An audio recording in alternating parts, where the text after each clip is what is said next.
Bonjour. Aujourd'hui, je vous parle du quatrième axe de la formation du leader coach. Ce quatrième axe, c'est le leader et l'équipe performante. C'est dans le collectif que les qualités du leader s'expriment. Euh, donc, à la fois, ce quatrième axe, il est extrêmement central, et en même temps, il est la conséquence des trois premiers. C'est-à-dire qu'il y a un emboîtement entre tous les axes, une cohérence, une évolution, une progression dans cette formation de leader coach qui est extrêmement importante. Pourquoi? Parce qu'en fait, c'est dans les trois premiers axes que le leadership dans l'équipe euh, va s'épanouir, va se construire. Donc, cette formation leader coach qui est totalement ouverte à toutes et à tous et complètement gratuite en septembre prochain aura permis dans les trois premiers axes, dans le premier en tout cas, c'est de comprendre des mécanismes de transformation, de mutation, de développement vers plus d'efficacité, d'efficience et donc de performance. Dans le deuxième axe, il aura permis un travail sur sa propre transformation pour devenir un individu congruent, c'est-à-dire avec des comportements alignés sur ses valeurs, ses talents, qui est le fondement en fait de la personnalité, de l'intégrité et donc du projet, y compris du projet personnel mais aussi professionnel, en connaissance de ses émotions et aussi de ses limites, d'ailleurs sur lesquelles l'individu va pouvoir travailler en toute humilité. Voilà, ça c'est quand même extrêmement fondamental. Le troisième axe, bah, c'est la relation à l'autre, hein, où l'individu va pouvoir transmettre son authenticité, sa compétence, sa confiance, son empathie, son projet, son expertise, tout ce qu'il aura acquis, tout ce qu'il aura développé, tout ce qu'il aura compris. Et donc, ces trois premiers temps sont hyper importants. Mais c'est vrai que le quatrième axe, qui est le leadership et l'équipe performante, a effectivement un enjeu vraiment essentiel.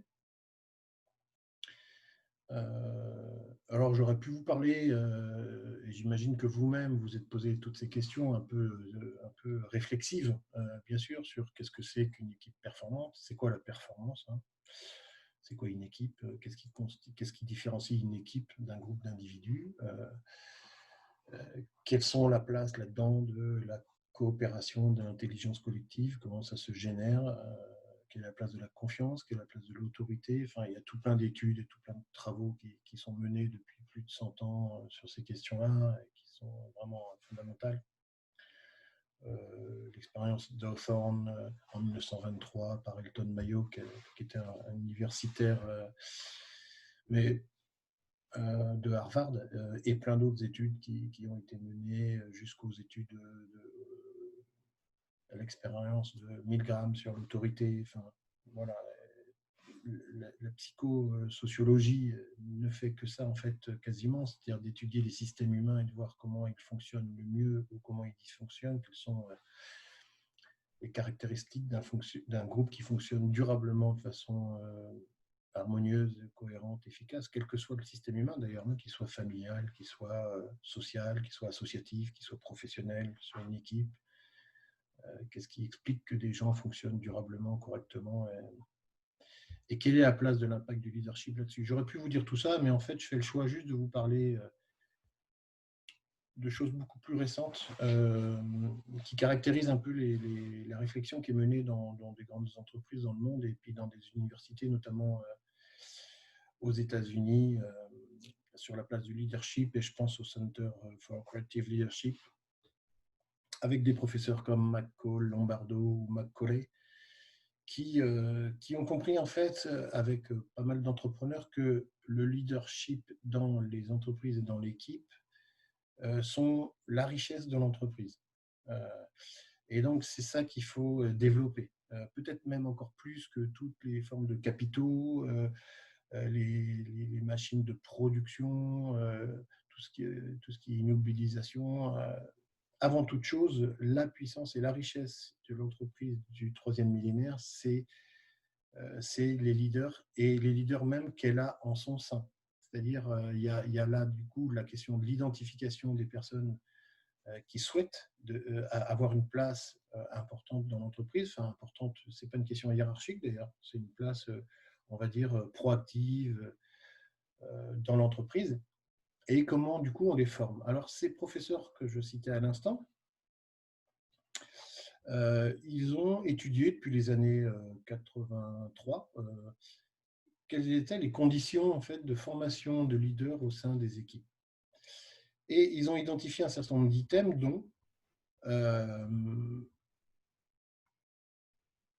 la question, par exemple, d'un feedback régulier et bienveillant qui permet à l'individu de s'ajuster en temps réel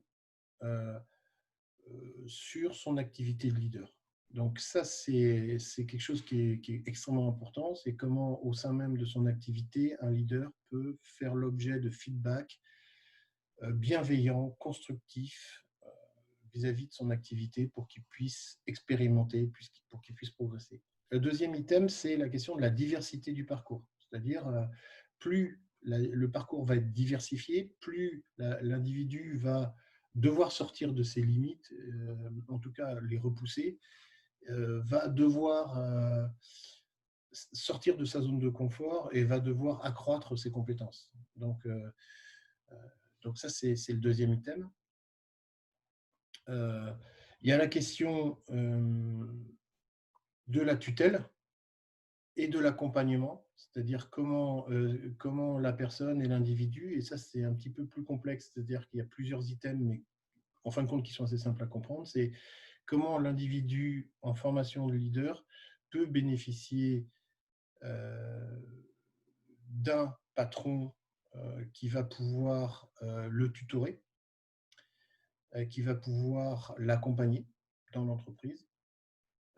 Comment l'individu qui veut monter en compétence en termes de leadership va pouvoir faire l'objet de coaching, c'est-à-dire travailler sur des choses qui sont parfois un peu plus personnelles, un peu plus intimes, de développement personnel, et qui vont agir et qui vont avoir une importance fondamentale sur le développement professionnel. Comment l'individu va pouvoir bénéficier aussi de mentoring. Donc voilà, il y a tout un étayage en fait de l'individu pour lui permettre de devenir un leader. Alors abouti, peut-être que le mot est fort, parce qu'en fait, ma conception, c'est qu'un individu est en progression de façon permanente et continue et durable, et que c'est d'ailleurs une des origines d'une qualité qui est majeure, enfin de deux qualités qui sont majeures chez le leader et qui sont extrêmement perçues de l'extérieur, mais qui sont surtout importantes pour le leader lui-même, c'est l'authenticité et l'humilité. L'authenticité étant je suis qui je suis et j'essaye d'agir en étant respectueux de ma personne, de mes compétences, de mes talents, mais aussi de mes limites. Et l'humilité, c'est justement de savoir les reconnaître, l'humilité, et de savoir reconnaître à la fois mes limites, c'est vrai, mais aussi l'intelligence, les compétences, l'expertise qui sont autour de moi pour pouvoir permettre aux gens de se réaliser. Donc ça, dans une équipe, c'est extrêmement important. Peut-être juste pour finir, je dirais deux choses. La première, c'est que Philippe et moi, on a une conception complètement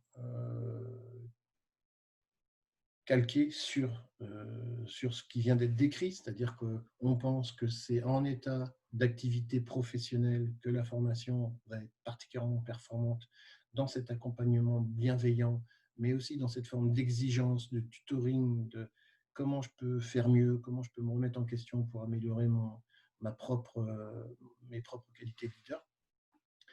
Et puis, je pourrais dire aussi en conclusion qu'il y a beaucoup d'autres recherches, évidemment, sur le leadership et sur les équipes performantes, sur les impacts du leader avec les équipes. Qu'une équipe performante, en général, ce qu'on entend par performance, c'est qu'elle est à la fois efficace et efficiente, c'est-à-dire qu'elle atteint ses objectifs et qu'elle continue à atteindre ses objectifs et ses finalités, à tendre vers ses finalités dans la durée. Ça, c'est la question de l'efficacité. Puis la question de l'efficience, c'est avec des moyens qui ne sont pas obligatoirement toujours qui sont minimisés, c'est-à-dire qu'avec des moyens existants ou proches, l'équipe va faire avec pour atteindre ses objectifs et pour trouver des solutions, des ressources pour atteindre ses objectifs. Donc l'efficacité et l'efficience, c'est quand même particulièrement important. Il est évident qu'il y a il y a quelques autres critères qui sont fondamentaux, comme par exemple la question de l'intelligence collective, dont on sait qu'elle est générée par la confiance, et que la confiance, c'est quelque chose qui est fondamental. Le circuit confiance, c'est quelque chose dont j'aurai l'occasion de vous reparler. La confiance, l'humilité, l'authenticité et bien entendu le sens partagé, c'est-à-dire que tous les membres de l'équipe ont une importance et ont vocation à servir un sens qui est partagé par tous, c'est-à-dire qu'il est explicite et toute l'équipe, tous les membres de l'équipe veulent atteindre et veulent aller vers ce sens, cette activité. Tout le monde a intérêt en fait à aller vers ça. Donc c'est ce qui effectivement dépasse la question, plein de questions qui sont péjoratives, qui sont négatives, comme par exemple les résistances.